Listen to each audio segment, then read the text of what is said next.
أعوذ بالله من الشيطان الرجيم.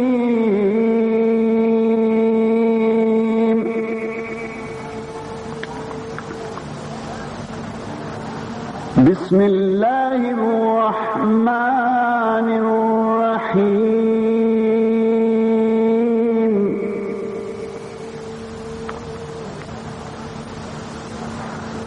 الحمد لله رب العالمين. الرحمن الرحيم مالك يوم الدين.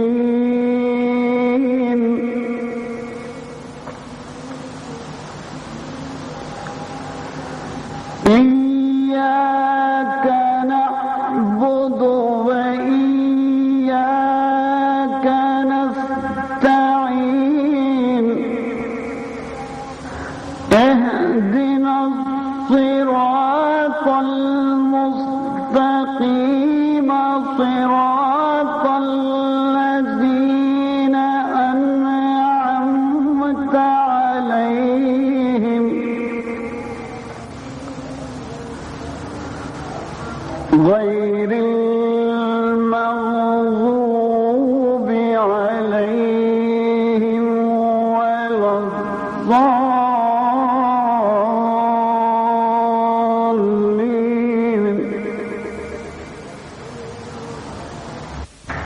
بسم الله الرحمن الرحيم.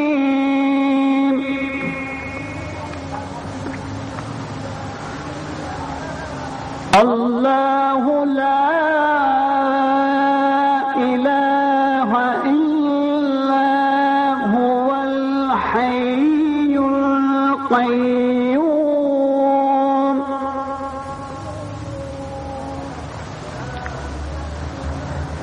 لا تأخذه سنة ولا نوم.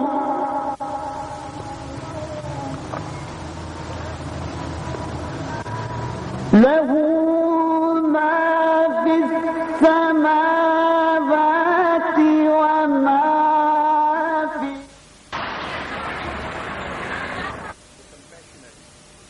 All praises to Allah, the creator of the universes and their sustainer, the provider of believers and unbelievers, and may his choicest blessings be on the seal of his prophets, the last of his messengers and his holy progeny. Glorified is Allah, who in his holy book in Surah Ali Imran says, Bismillahir Rahmanir Rahim, wa ma Muhammadun illa Rasul. Afa in mata aw qutila anqalabtum ala aqabikum.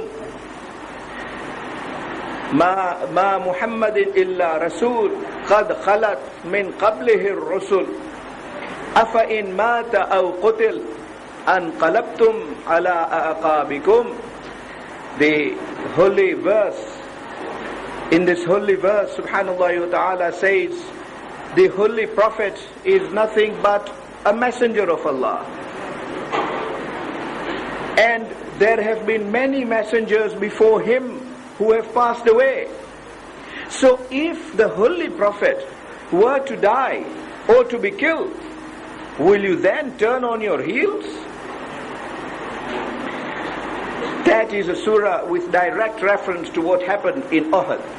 But before we come to that, I've been asked to make one announcement, and this is on behalf of the mission of Ali Muhammad.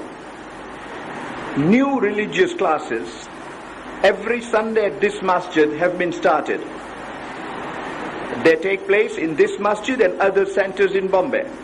And the topics are Quran, Nahjul Balagha, importance of knowledge, aim of life, akhlaq, importance of wilayah, and azadari. Classes will be organized for all age groups. Forms are available at the counters. Please fill them up on the spot and return. Classes will be organized in new centers if sufficient number of students are available. Well, again, another opportunity to obtain knowledge on very interesting subjects.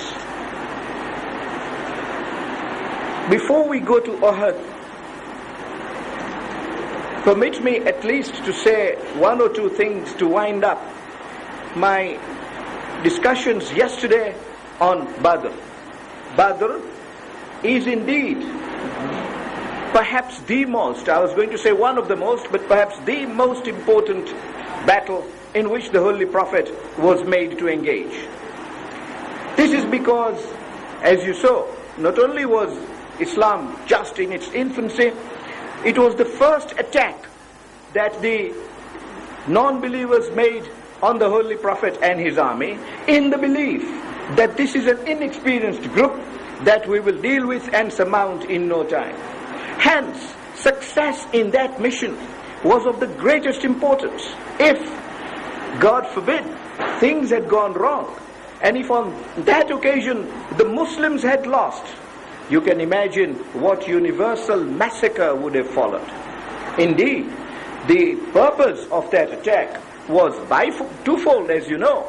Not only killing the Holy Prophet so that the mission dies, but killing every other Muslim that existed on the face of earth. Hence, it was of the paramount significance to the Holy Prophet that it should be won. His confidence, as we saw, lay in the fact that he proceeded entirely, I can repeat, entirely under the guidance of Allah. But the second matter that I wish to bring to your notice is purely political. At that time, as we saw yesterday, there were three groups, and each soliciting power, each fighting for the predominant position in Medina. The Munafiqun, the group of Abdullah bin Ubay, was only watching the Holy Prophet to seek any opportunity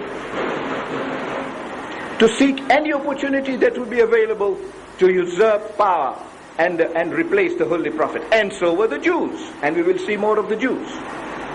Indeed, as I said yesterday, it is the Jews who incited the battle of Uhud. It is they who promoted the Makkans. It is they who supplied information and intelligence to the Makkans. They were in a good position to do so because not only were they in Medina, they were accepted as part and parcel of the nation. Put it in modern terms and say they were even given Medinite passports. They were made nationals and they had the nationality of the new Commonwealth. It was therefore of great importance that they should win. Likewise, was it of great importance to the Makkans that they should win? Because they felt that given more opportunity, Islam will gather strength and it will be more difficult to topple. So that defeat came as a very great blow to the unbelievers, to the Makkans. And hence, you will notice Allah, in talking of that particular battle, talked in such high terms.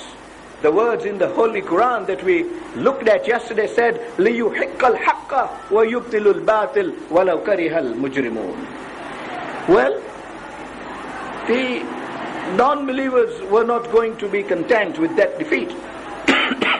They went back in humiliation.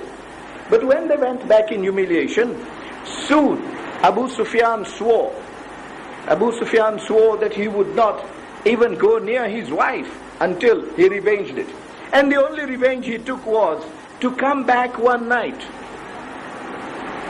This is called Ghazwatul Sawiq, with 200 people. Although he was coming at night, he was coming unannounced, taking the people by surprise. He went into a village, massacred that particular village. Immediately news reached Medina, because by now the intelligence setup is well organized. And the Holy Prophet sent a contingent almost instantly. And the moment they saw a Muslim contingent come, they fled like cowards, although they were 200 in numbers. But they had brought a lot of oat bags as foray for their animals. And they got so scared seeing the Madanites chasing them that they even threw all the oat bags on the way. That is sawiq in Arabic, so that entire episode is known in history as the episode of oatmeal bags. But the Holy Prophet, having sent the contingent, was himself there. And I do not think I can go on to Ahad without stating this particular episode, because I believe it's of paramount importance to the youths of today. The Holy Prophet one night was sleeping. He had camped a little away from that particular village, and he was sleeping outside the camp under a tree, the heat of the desert. And there, one of the non-believers who remained behind stealthily comes to him. The name is Dartha. Dartha comes to the Holy Prophet, and the Holy Prophet is asleep. He has a sword, but he decides he will not kill the Holy Prophet in that way. So he touches the Holy Prophet, and the Holy Prophet wakes up in sheer astonishment to see Dartha with a sword ready to kill the Holy Prophet. As before, the Holy Prophet looks at him and smiles. And we have seen this before, and I will not take your time on its significance. And smiles. Dartha turns round to the Holy Prophet and says, "Oh Muhammad, now it is your neck and my sword. Is there anybody to save you?" And the Holy Prophet smilingly says, "Yes, of course. Of course there is." So Dartha looks around and says, "Who is there to save you?" And the Holy Prophet says, "Don't look around. There is my Allah to save me." That completely unarmed Dartha. It so unarmed him that he almost shook and the sword fell. The moment the sword fell, the Holy Prophet grabbed the sword. He got up, took the sword and said, "Dartha, now it is this sword and your neck. It is indeed your sword and your neck. Tell me now, who is there to save you?"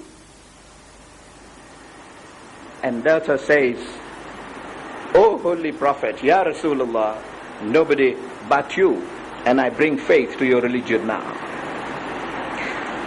That logical principle that we have been discussing all these nights, and particularly the night we went through ayat of Quran, one ayah after another.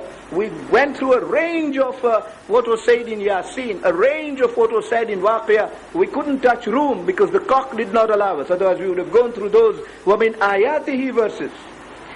All that we discussed was all already recited by the Holy Prophet to the Makkans in Makkah. They are all Makkan surahs. And they were all recited to them under the first term of reference, Yatlu alayhim ayatihi. And yet, there was not that effect which this practical episode was able to generate. And hence, I thought this is of importance, so that the youths can see the effect and the true meaning of those verses, that there is that authority, and the Holy Prophet was teaching us for today, rather than Dartha in particular. He chanced to be the subject of the address. He was teaching us that the degree of confidence one has in Allah determines one's success in life.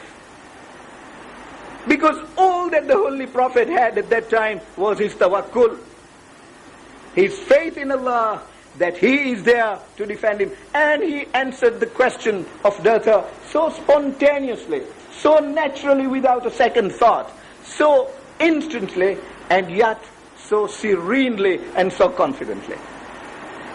Given that degree of faith, man lives in that way. Then there is no obstacle in the path of man. He says, "Yes, there is my Allah to protect him." Reverses the role and asks Dartha, and Dartha has nobody to protect. Hence Allah says in the Holy Book, "Wallahu waliyul mu'minun walil kafirina la waliyyu lahum." Mu'mineen have a friend and a helper in Allah. The kafirun have nobody to look to. But they are still They are pampered and they are propelled by their egos. The major problem that that Badr caused was that Hinda, the wife of Abu Sufyan, was very badly injured. As we saw yesterday, Utbah was the father of Hind. He was the father-in-law of Abu Sufyan, father of Hind. Shayba was an uncle of Abu Sufyan. Shayba, you remember, was killed by Hamza. And Walid was the brother of Hind. He was killed by Imam Ali alayhi salam.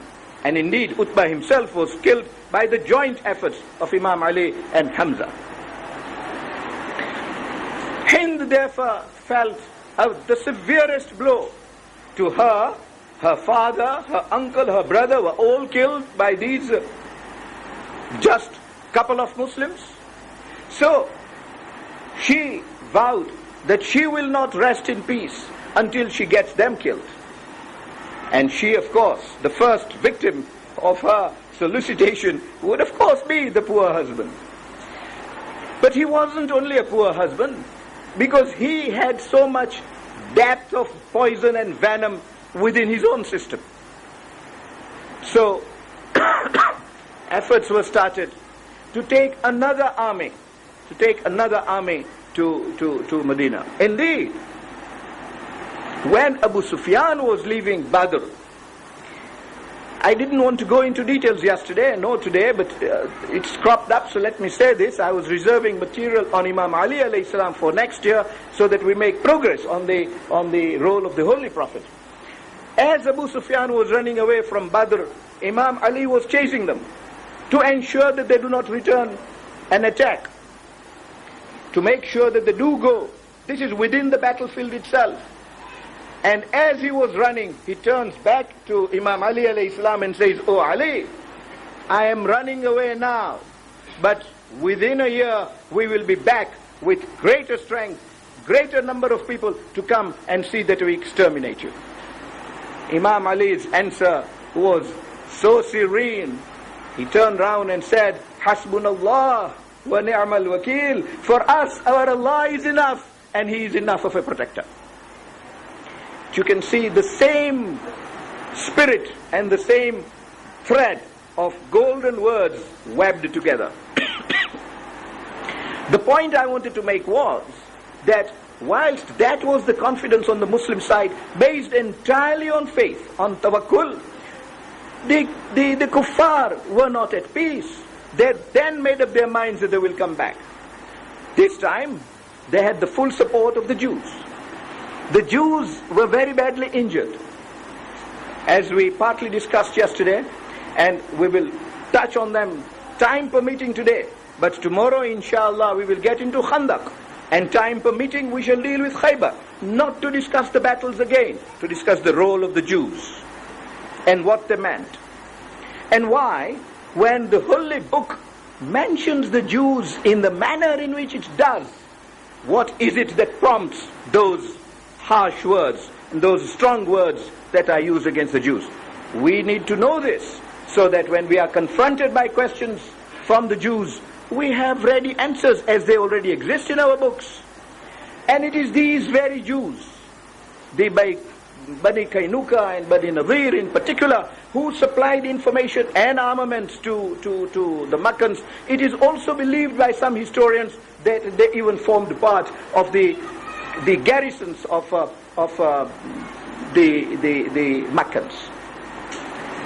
There is room in front if you want to come in, please. There is room right in front here.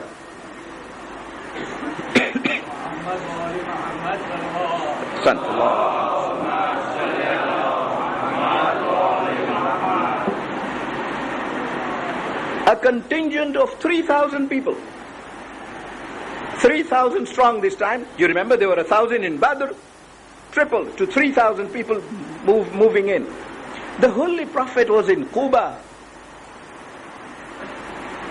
propagating the message of Allah to the people in Quba. And he obtains information from Medina that this big garrison is already on its way. It's already left Makkah and it's on the way to Medina. You can see how little time is now left. Yet the Holy Prophet immediately comes back to Makkah, and this preacher, this teacher, who, as we saw yesterday, was only a teacher until he came to Medina, person always propagating non-violence. Non-violence even to the smallest degree.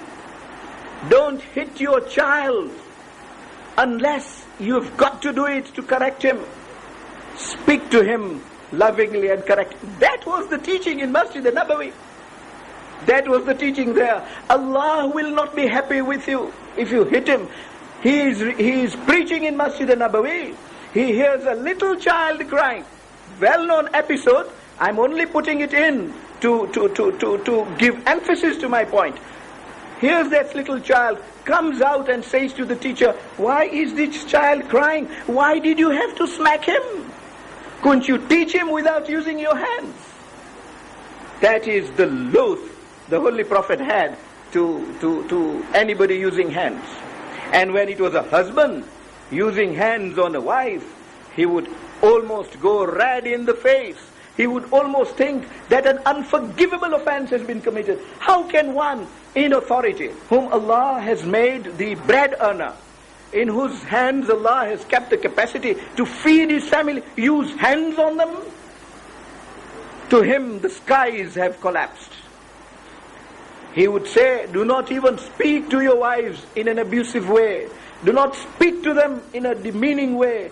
They are entitled to respect. And he would say, this is the man we are talking about, he would say, heaven lies at the feet of mother.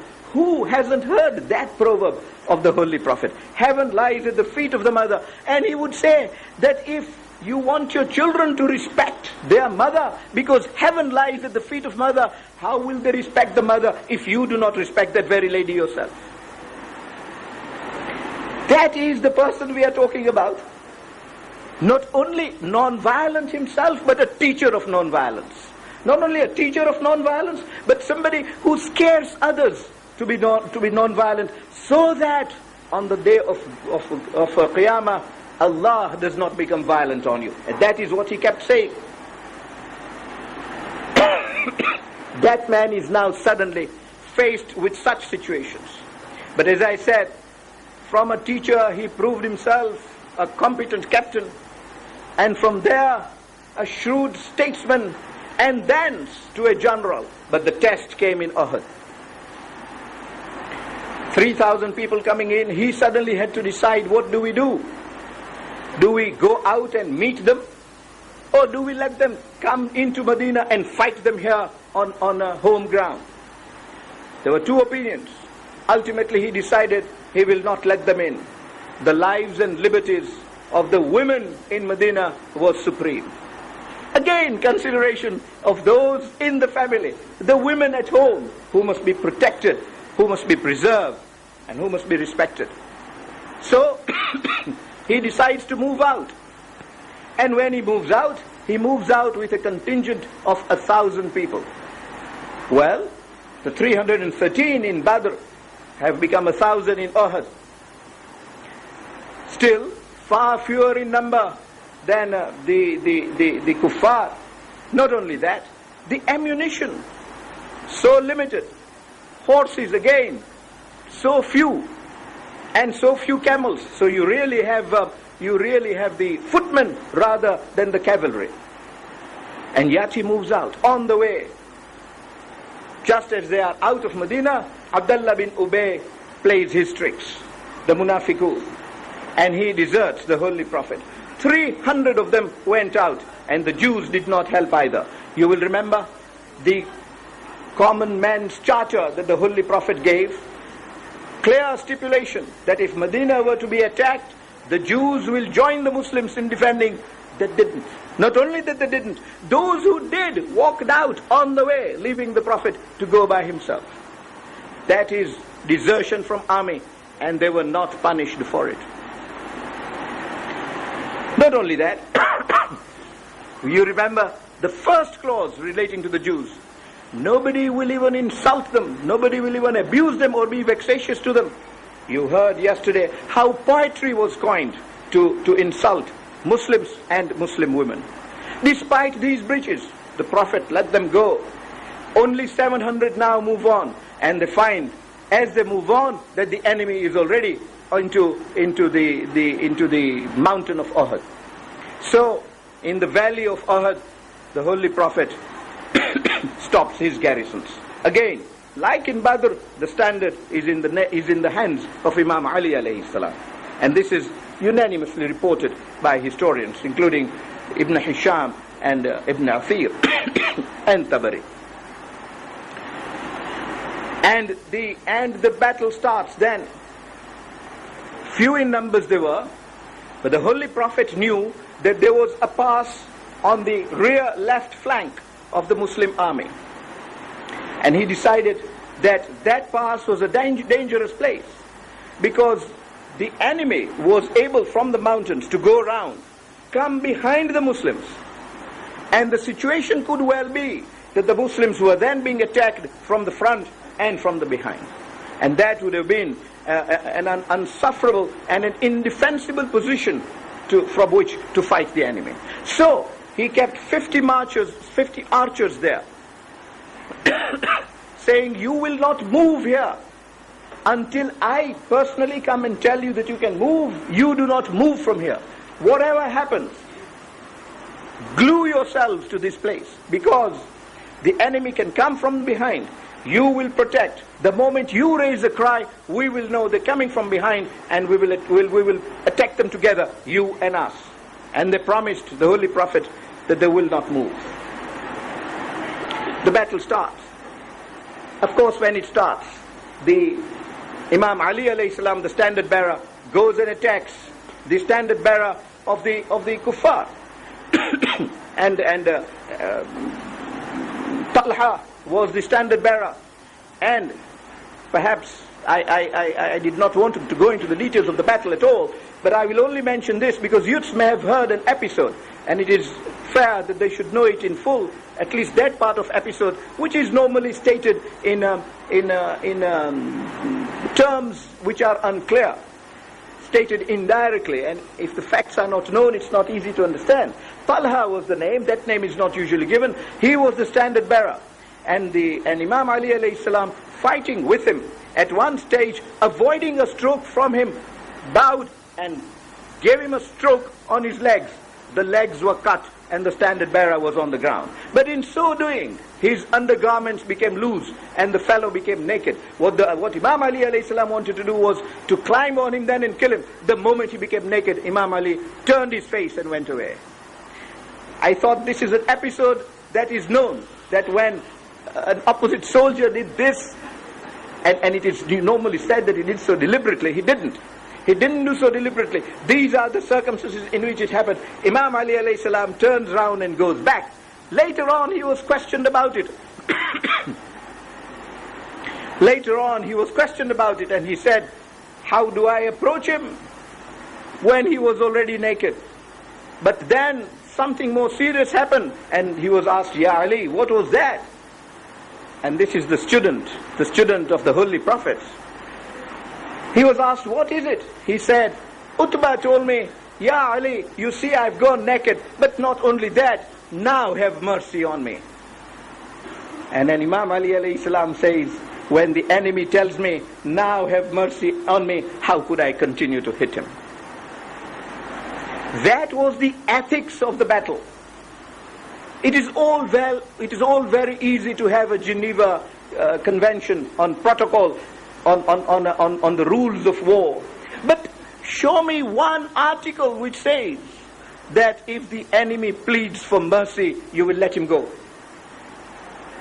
If you raise that today, you would be told, oh, but then every enemy will ask for mercy. Will you let every enemy go? That is not the point. It all depends what you want to serve. If your position is only to kill, and to kill in numbers, one can understand what you are saying. But if your position is to revert his heart towards Allah, then it is only that principled action, that gesture of nobility, that will move the opponent, that will make Dartha recite the kalma. That was the logic of Imam Ali alayhi salam, and that is how he proceeded on. However, the battle continued. A stage was reached in the battle when suddenly it appeared that that there was a big melee and a fight continued in between. Murtaza bin Umar fell, but he so much resembled the Holy Prophet that it almost appeared that the Holy Prophet himself had fallen. But this was at a critical moment. It was at a moment when the Muslims had already attacked the camp, had not only removed the enemies from the valley and up onto the mountains, they had even entered the camp of the enemies. Once they entered the camp of the enemies and there was nobody left, those kuffar were fleeing away. They began to collect the armory and all the ammunition in the camp of the enemy. The purpose, of course, at that stage was to use the ammunition themselves in their army. People thought, other Muslims thought, that booty was being collected. So they left the fight and joined that particular camp. That's when the melee started, because now everybody is moving towards that camp. And it is in that fight that Umar fell. And when he fell, Murtaza bin Umar, he fell, somebody in the Meccan army thought it was the Prophet who fell. He announced that the game is over, Muhammad has fallen, he has died. The moment that happened, a number of Muslims abandoned fight. Indeed, scholars like Tabari, Ibn Athir, and Tafsir Kabir say that chief companions of the Holy Prophet, like Abu Bakr, like Umar, like Uthman, like Zubair, they stopped fighting. Now the result was that when such companions stopped fighting, others stopped fighting. And Anas bin Nadhar, the uncle of Anas bin Malik, is reported to have turned to Umar and Umar bin Khattab, and who became the second Caliph, and Zubair, and say, why are you sitting? And Umar says, what do I fight now when Muhammad is dead? So Anas says, even if Muhammad is dead, is the Allah of Muhammad dead? Is he not alive? Is he not the person for whom we are fighting? Should the fight, if Muhammad is dead, then should the fight not continue in the cause of Muhammad, so that that cause is liberated? He does not receive a reply. He says, well, he turns to Allah in heavens and says, oh Allah, I have excused myself and I push on. But soon, and he continued fighting until he was killed. But soon, the moment that voice was raised, immediately Imam Ali, who was in the camps and he was already fighting the enemies, ran back to look for the Holy Prophet and to ascertain what the truth was, because that was an SOS he couldn't have swallowed. The person who was ready to give his life all times and at every time, and we have discussed the hijrah, could not have swallowed it. He runs to the Holy Prophet, finds the Holy Prophet in bad shape, is being manhandled, removes the enemies, asks the Holy Prophet if he was alright. And at that stage, a statement is made by Imam Ali, which, although we can discuss next year, I cannot wait for it to tell you. Because it applies to us in every day of our life. We abuse that statement every day in our life. There is a lot of room in front. Please come in if you wish, if you're uncomfortable there. So, the Holy Prophet asks Imam Ali alayhi salam, oh Ali, a number of people have stopped fighting. A number of people are running away, are going away. You decided not to run away, and you are still in the battlefield. And the answer he gives are golden words. And the historians are well preserved. He says, Ya Rasulullah, akfuru ba'd al-iman. He says, "Oh, messenger of the Holy of Allah, shall I make kufr after I have brought faith?" He killed so many birds with one stone. He stigmatized and castigated those who were running away by saying that they've lost faith. From Iman they've shifted to kufr. But that can be a matter of those companions of those times. More important for us today is how often do we make kufr after we have become Muslims, after we become mu'mineen. The kufr that was being talked about here is one of deeds in action. He was told, "You do not run away." And he says, "Akfuru ba'da al-iman." Well, don't we in our actions, and I had the courage to say day in, day out, do this, don't we act absolutely contrary to our faith, day in, day out? I go to buy a jacket, doesn't suit me at all. The salesman says, "Looks so beautiful on you." I'm only citing one example because I'm citing an example hoping that there will be no salesman in this congregation who sells jackets, so that nobody can think I'm referring to any person, because I'm not. Indeed, I haven't bought this jacket in Bombay anyway. But isn't that kufr ba'd al-iman? Because it is purely a question of exploiting another mu'min simply to get a little money, a few rupees and no more, which will be spent perhaps within hours of that day only, which will not even go home. And for the sake of those few rupees, we exploit. And that sin, as we saw yesterday, is haqqun nas. We have sinned against another person, and Allah will say, "I have no hand, I will forgive you my sins, but you have sinned against another human being. I will be slow to consider that part for forgiveness." You've got to ask that man to forgive you first. Well, do we want to go into all that? But that statement, when I read and when I read again, shudders me, makes me feel, am I not guilty of it myself, day in, day out? And should I not point this out any time I speak about Uhud? A brilliant lesson. Indeed.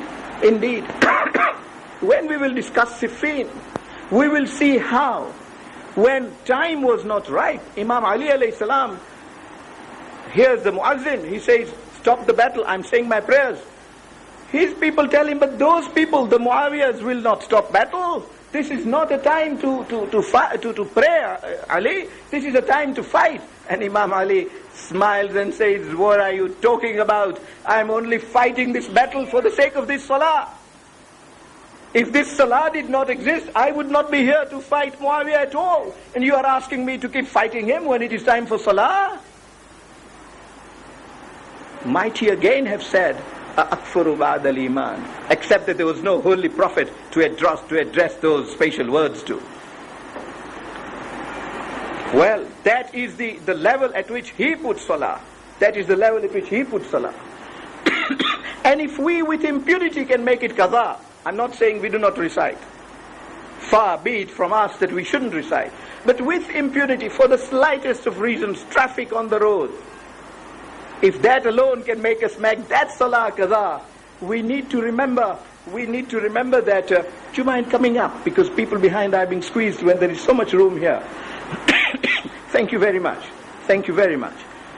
Well, that is how he taught. That is how the Prophet taught, and that is how he wanted his disciples to teach. Because Islam starts at the prayer mat, doesn't end there. It continues right through every breath of life. Hence we call it a way of life. But having got there and having so spoken to the Holy Prophet, he immediately finds two contingents coming to attack the Holy Prophet. Single-handed now, he goes out and fights one contingent, maims a lot of people, kills some of them. They run away, turns to the other group, fights them. In the meantime, that other group, some people managed to attack the Holy Prophet. The Holy Prophet had to defend himself in person. We will not go into those battles in detail, but one little incident I must narrate.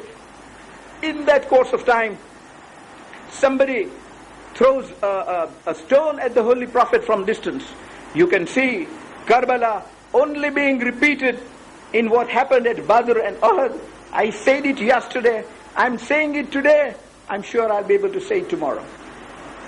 Karbala was but a repetition of these fights by these unbelievers, the kuffar, against the Holy Prophet himself.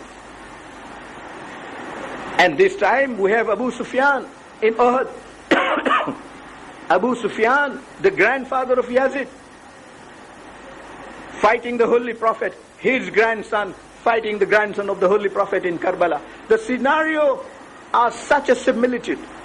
However, he throws a stone at the Holy Prophet.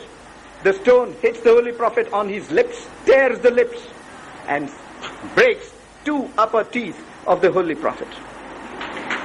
But whilst the Imam Ali is fighting in this way, his sword breaks. When his sword breaks, the Holy Prophet sees it, sees this is the person to defend me. The Holy Prophet takes out his sword and gives it to Ali. The reason I mentioned about that small battle in which the Holy Prophet was maimed was to show how important it was for the Prophet to have the sword himself. He needed it for his own defense at the particular time when close companions were not around him. Yet he takes it out and gives it to Ali, showing the greater importance of Ali having to use it. Ali finishes that second contingent, and as he comes back, Holy Prophet Ali and those companions who by now had already come in, hear angels from heaven announcing, La Fatah illa Ali, La Sayfa illa Dhul Fiqar.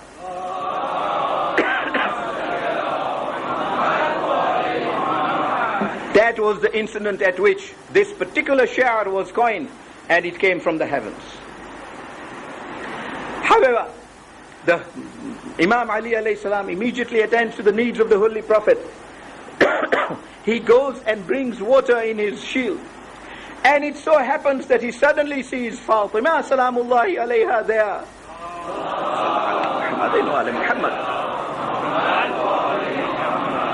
And asks Fatima, why are you here? She says, I heard in Medina that the Holy Prophet has died. I couldn't restrain myself coming here.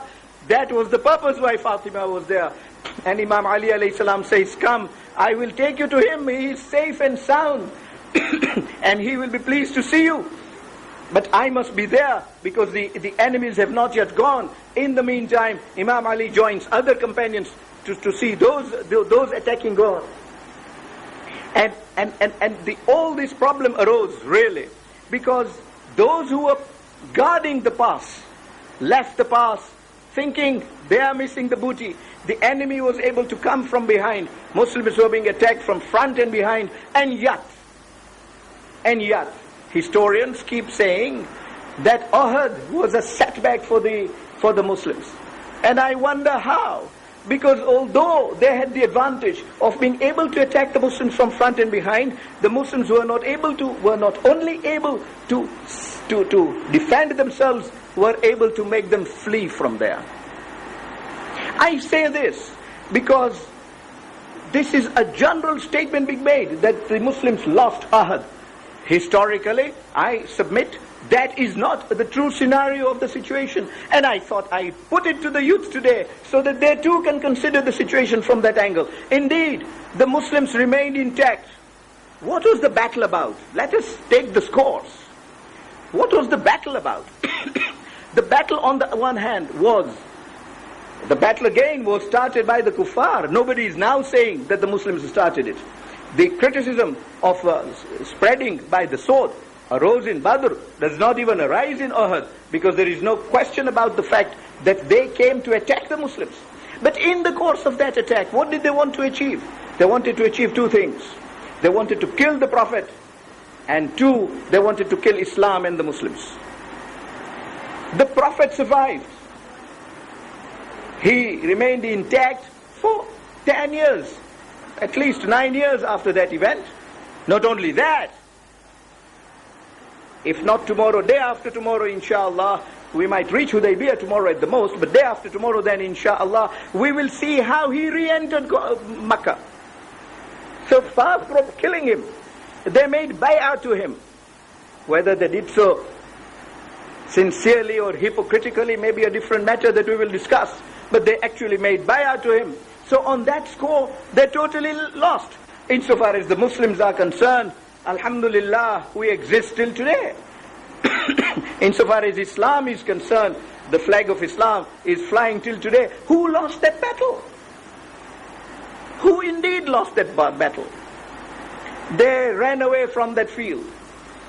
Their aim was to enter Medina and rampage Medina. They didn't manage to enter and rampage the mosque of Medina. Alas, that Muslims did that later on. The Umayyads, when they were the Caliphs, and the Abbasides. However, the Meccans did not manage even to enter Medina, they left. But one thing they did as they were leaving, and I do wish to make those 2 points before I conclude, Mohad. They not only came to the battlefield, they brought their women. Because Hinda wanted to come. They were blowing trumpets and drumming away to give courage to their man. Courage, because their gods couldn't produce any. The gods needed defending themselves. As Hazrat Ibrahim, as we saw last year, depicted to them, they are gods who can at the most only kill each other. They cannot kill others. When after the fair they came back and saw just one big god remaining and all the other gods beaten up, they turned round to Ibrahim and says, Ya Ibrahim, anta fa'alta hadha, you are the person who did this. And Nabi Ibrahim says, As'aluhum in kanu yantiqun, ask them if they can speak. And turns round to them that it appears these gods cannot do you or me any harm. They certainly can harm each other. So that apparently is all that those gods could have done for them. They needed trumpets. They needed Hinda to sing songs for them. But when it all ended, those women went to the bodies of their kith and kin who were killed.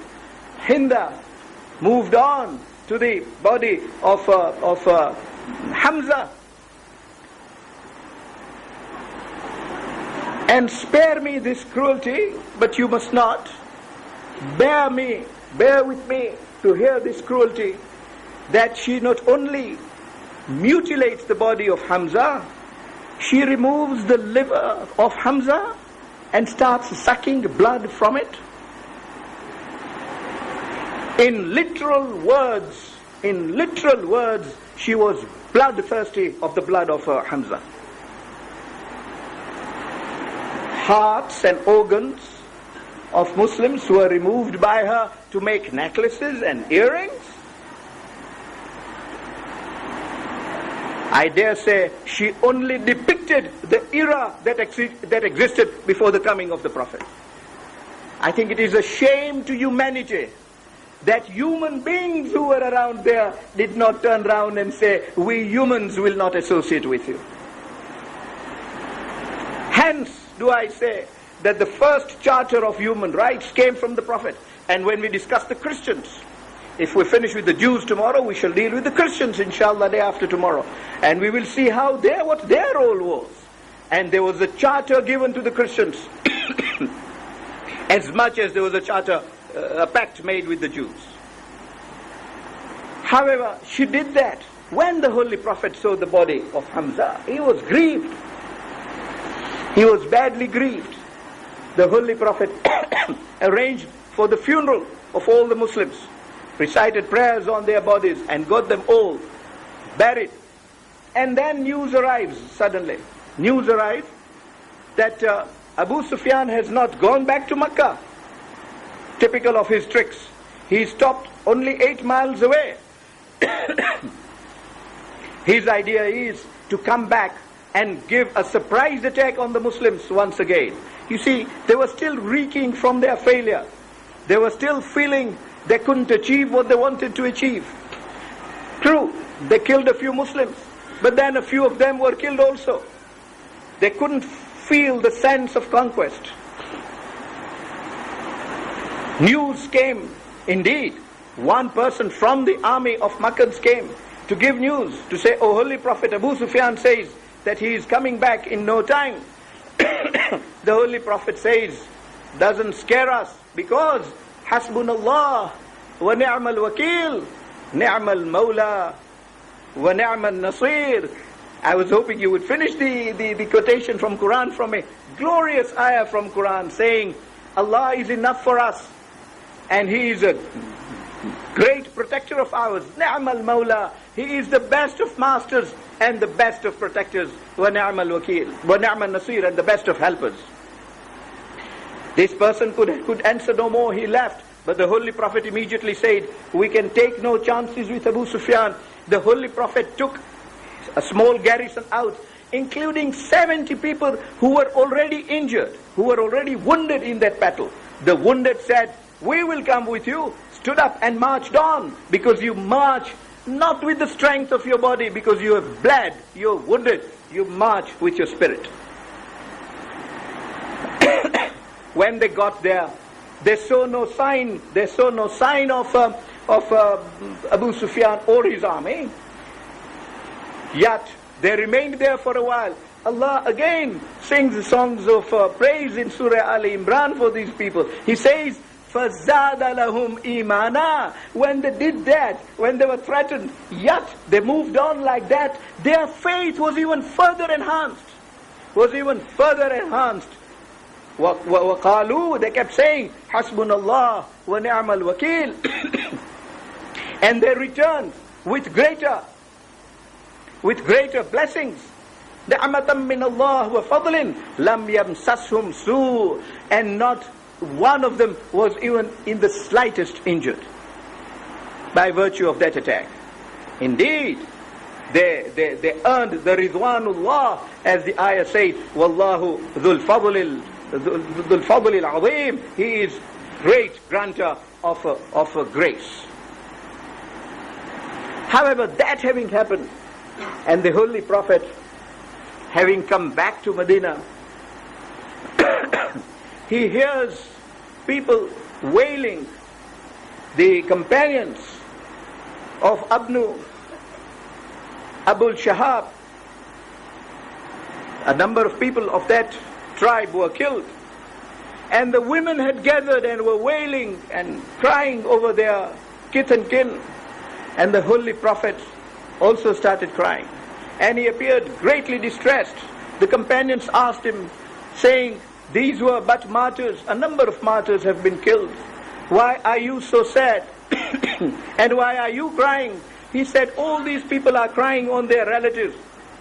There is nobody to cry for my uncle Hamza, and so I am crying for my uncle Hamza. And when this was heard, Mu'az it was, who immediately announced in Medina that the Holy Prophet is distressed, that there is nobody to mourn his uncle Hamza. Let the women come out, gather in the house of the Holy Prophet, and mourn Hamza in particular. So they did. And when the news spread, almost all the women of Medina went out. All of them gathered, condoled the Holy Prophet, and all of them sat and wailed over Hamza, cried over Hamza, wept over him, and mourned his death. I say this, and you will find this reported in Tabari. I'm not quoting a Shia source. You will find this in Tabari. You will find this in Ibn Abu Athir. Well, is it fair now? Is it just that when we sit here to mourn Hussein, we should be called guilty of bid'ah? What is bid'ah?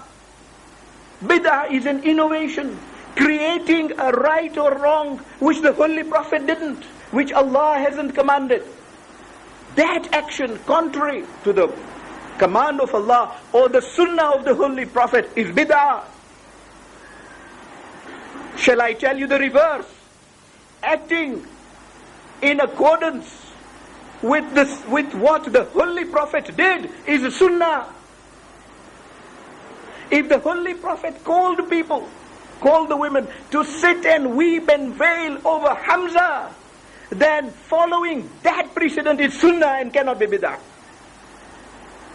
Let nobody criticize us for weeping on Imam Hussein as saying that we are conducting bid'ah. The Holy Prophet did it himself. Not only did it openly, publicly, and commanded others to do it. And history is full of documentary evidence on that particular point. And women wailed aloud. The Holy Prophet himself wept. Why are we being told we cannot weep? And if he can weep on his uncle, who was a companion of the Prophet, would we be right not to weep on the grandson of the Prophet? Where is the logic in it? I always concede that when we weep, when we mourn, we do so emotionally. But I always assert that the basis of that emotion is logic.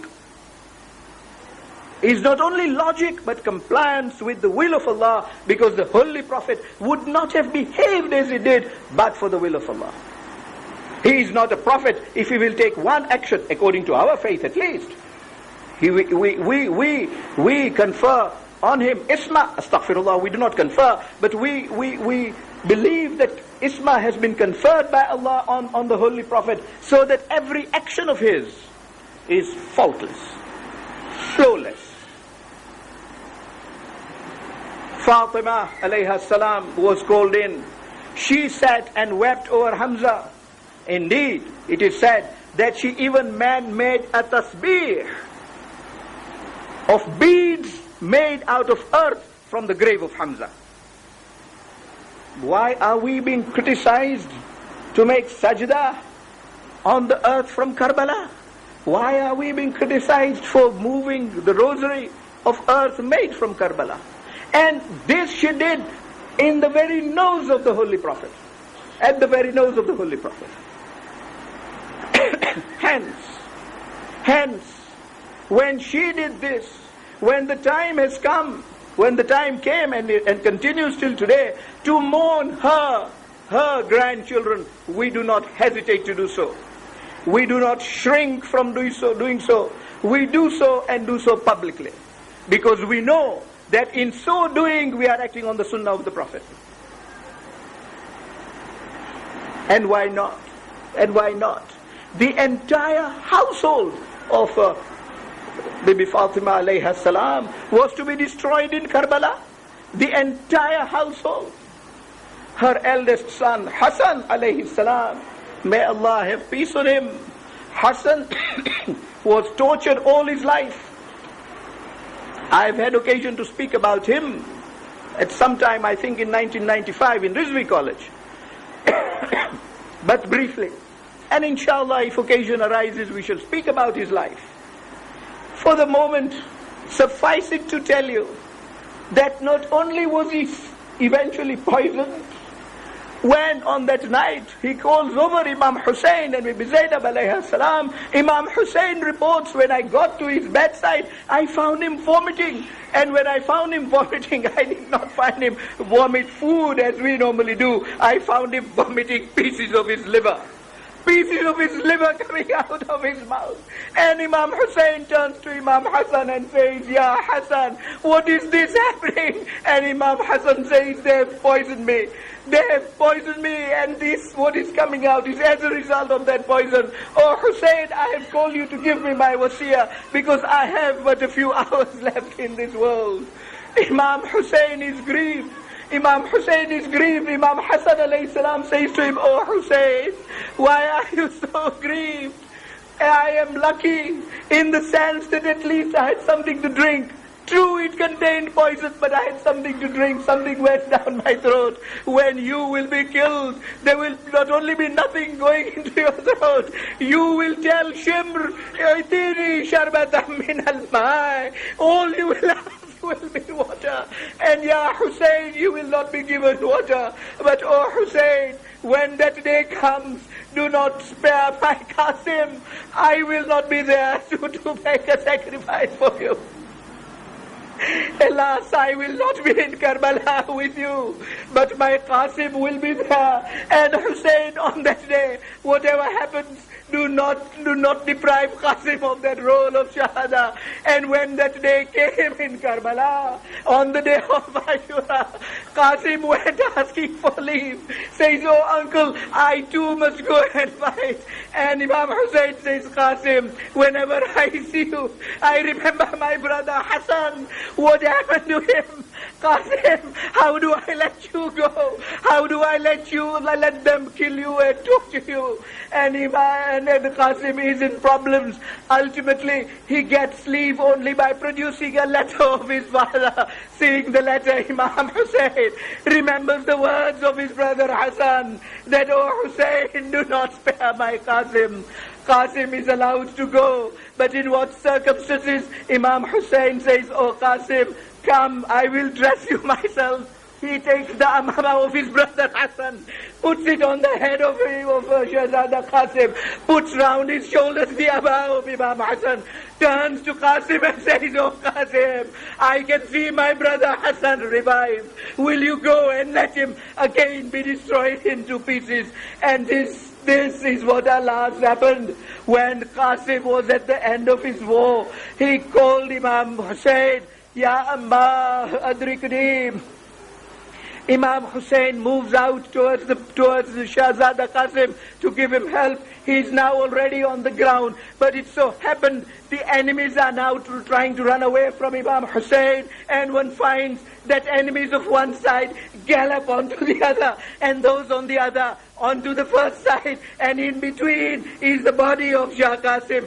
Still alive, mind you, still alive. And each of those hoofs onto his body inflict pains on Qasim, so much so that it is said in respect of the body of Qasim that qata'uhu irban irba, they cut the body of Shahzada Qasim into pieces and pieces. When Imam Hussein alayhi salam eventually comes to the body of Qasim to take it back to the camp, what does he find? He does not find one body intact. He finds it cut into pieces. Imam Hussein removes his abba, puts his abba on the ground, takes those pieces and puts them in the abba, and then lifts the abba as it were raising a living janaza into the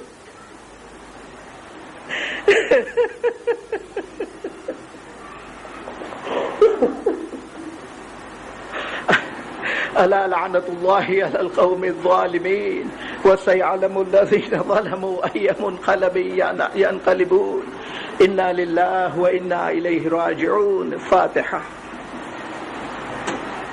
Rahman Rahim. In the name of Allah, the merciful, the compassionate. All praises to Allah, the creator of the universes and their sustainer, the provider of believers and unbelievers. And may He